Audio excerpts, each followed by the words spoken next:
Dune Part 2. One of the best sci-fi films in recent memory. It's not afraid to show strong male characters taking a leading role in a movie, which most TV shows and movies do nowadays. If I rate it on a scale from 1 to 10, I would rate it a 9.5. The only things that keep it down, in my opinion, are the last 20 minutes feel a bit put together, like they were trying to make sure everything fits together. And at times it felt like it was a little drawn out.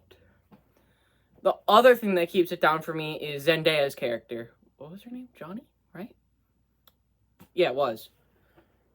And then it's like, you were mad that he did something you didn't like, and you kept on giving him the RBF face.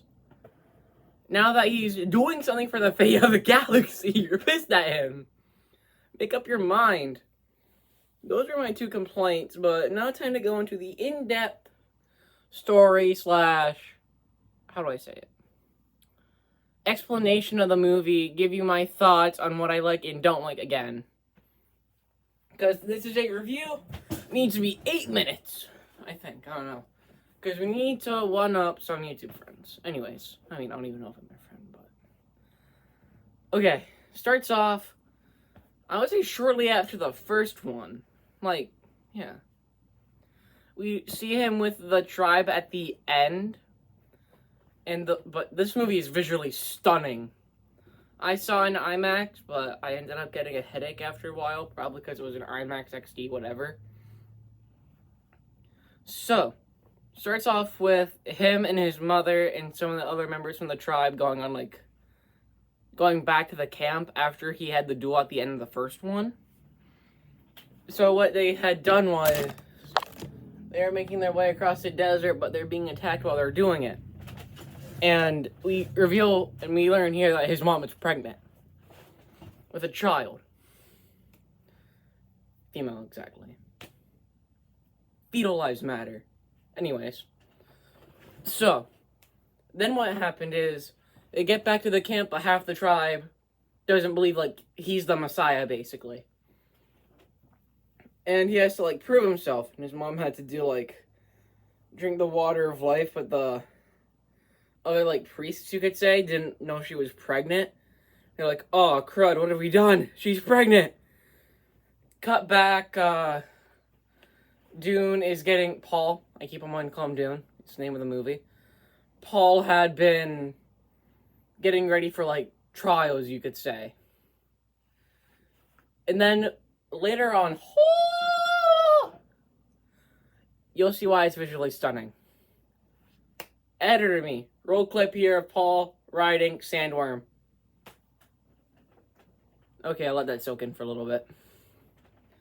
Anyways, as the movie goes on, he has to do some more trials, such as drink the living worm sand thing.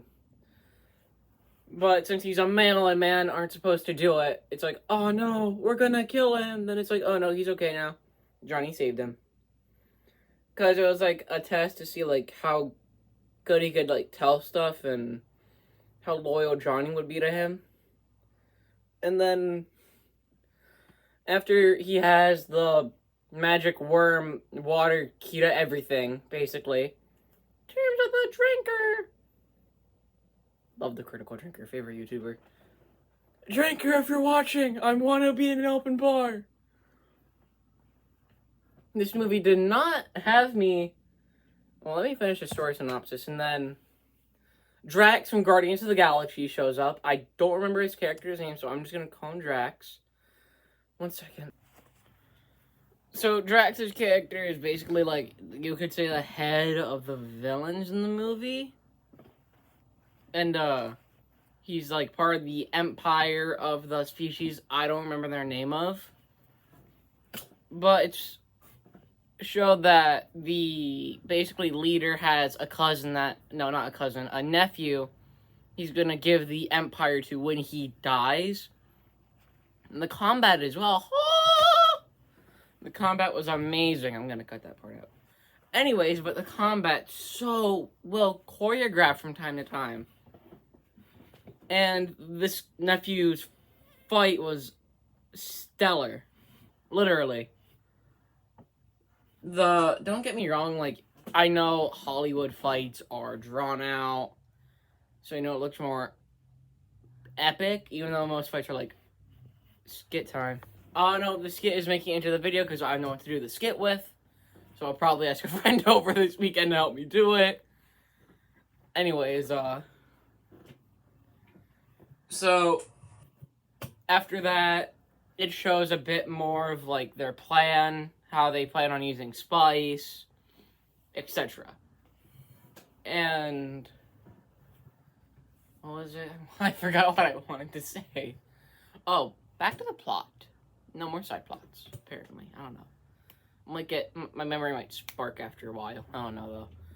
So then what happens is, after that happens, the nephew's like, yo, why didn't you, like, numb this guy so I have a better chance? He's like, I wanted you to have a better and more engaging fight. He was like, so you tried to kill me almost. He's like, no, that's not what happened. Meanwhile, okay, so we're nearing the end with Paul now. At the end, he's like, I'll lead you all to paradise. We got this. And then Johnny's like, no. I'm gonna go run off, even though I was already mad at you, and you're doing something for the fate of the galaxy. That was also my dad's complaint with the movie. Mainly Zendaya's character. But time to talk about what I like and don't like. But you already know what I don't like, so I won't go over that. I love Worm. I don't know what else to say. The sandworms are really cool. Especially when Paul rides it. Whew, that was good. Well, that's essentially my thoughts on Dune Part 2. I would like to hear your stuff in the comments, personally. But that's it from me. Sir Goat, out. God bless America.